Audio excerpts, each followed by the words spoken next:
এবারে ঈদের কেনাকাটা থেকে শুরু করে ঈদ যাত্রা পর্যন্ত গণমানুষের সেবায় অনন্য নজির স্থাপন করেছেন র্যাপিড অ্যাকশন ব্যাটালিয়ন র্যাব।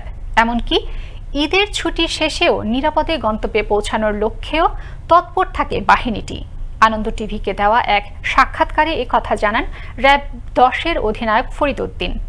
সহকর্মী জয়নাল আবেদিন জানাচ্ছেন বিস্তারিত। ক্যামেরায় ছিলেন রাশিদ আবির। সেবার মানসিকতাটাকে আমরা প্রায়োরিটি দিই।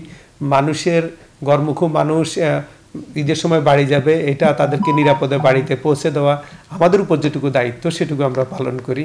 এটাতে আমাদের শান্তি, এর থেকে আমরা শান্তি খুঁজে নিই। প্রতিটি উৎসবে নিজের বা পরিবারের আনন্দের কথা চিন্তা না করে এভাবে দেশের মানুষের কল্যাণে কাজ করে যাচ্ছেন প্রতিনিয়ত আইন শৃঙ্খলা বাহিনীর প্রতিটি সদস্যরা, যাতে করে প্রতিটি মানুষ যেন নিরাপদে আনন্দ উৎসব পালন করতে পারে। এবারের রোজার ঈদেও এর ব্যতিক্রম হয়নি। গেল রোজায় ভেজাল মুক্ত খাবার পরিবেশনের জন্য র্যাবের তরফ থেকে একের পর এক মোবাইল কোর্ট পরিচালনা করা হয়। পাশাপাশি ঈদের কেনাকাটা যেন নিরাপদে নির্বিঘ্নে করতে পারে সেজন্য নেওয়া হয়েছিল বাড়তি নিরাপত্তা বলে জানান র্যাব 10-এর অধিনায়ক এডিশনাল ডিআইজি মোহাম্মদ ফরিদ উদ্দিন। যে সমস্ত ফ্যাক্টরিগুলোতে সেমাই তৈরি হয় বা আপনার যেখানে ইফতারিগুলো তৈরি হয়, এগুলো নিয়ে অনেক সময় পুরাতন জিনিস দেওয়া হয়, দাম বেশি নেওয়া হয়। তারপরে বিভিন্ন জায়গায় ইফতারি এবং এই যে ভাজা পোড়া খাবারগুলো তৈরি করতে কেমিক্যাল রং ব্যবহার করা হয়। যে সমস্ত জায়গায় সেমাই তৈরি হয় বা ইফতারি যে সমস্ত জায়গায় তৈরি হয় সেগুলোতে আমাদের নজরদারি ছিল এবং সেই জায়গাটা আমরা মোবাইল কোর্ট পরিচালনা করেছি। এদিকে গেল ঈদকে কেন্দ্র করে সবাই যেন নিরাপদে বাড়ি পৌঁছাতে পারে, বাড়তি ভাড়া না দিতে হয় সেজন্য মোবাইল কোর্টের মাধ্যমে অসাধু চক্রকে চিহ্নিত করে জরিমানা করা হয়। পাশাপাশি গন্তব্যে পৌঁছাতে মাঝপথে গাড়ি বিকল বা কেউ অসুস্থ হয়ে পড়লেও তাদের চিকিৎসা সেবা সহ গন্তব্যে পৌঁছে দেওয়ার জন্য ব্যবস্থা রাখা হয়েছিল বলে জানান তিনি।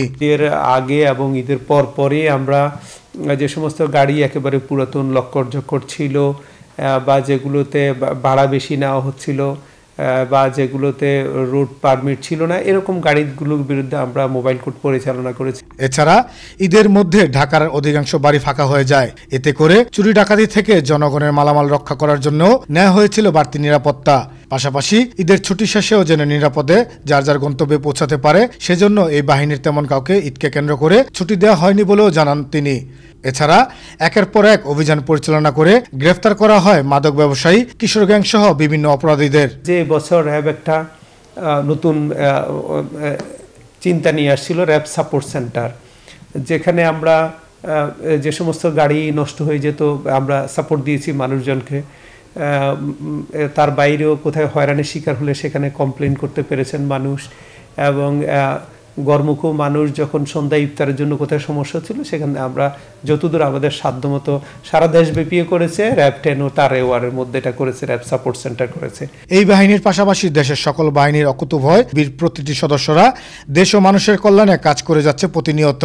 আর এই দায়িত্ব পালনকালে অনেক সময় সন্ত্রাসীদের হামলায় শহীদ হয়েছেন অনেকেই। তবে গেল এবারের ঈদের মতো প্রতি উৎসবে দেশে এমন শান্তি বিরাজ করা সহ যারা দেশের নিরাপত্তার দায়িত্বে থাকা অবস্থায় শাহাদাত বরণ করেছেন তাদের জন্য রইল দোয়া এবং ভালোবাসা। জয়নাল আবেদিন, আনন্দ টিভি, ঢাকা।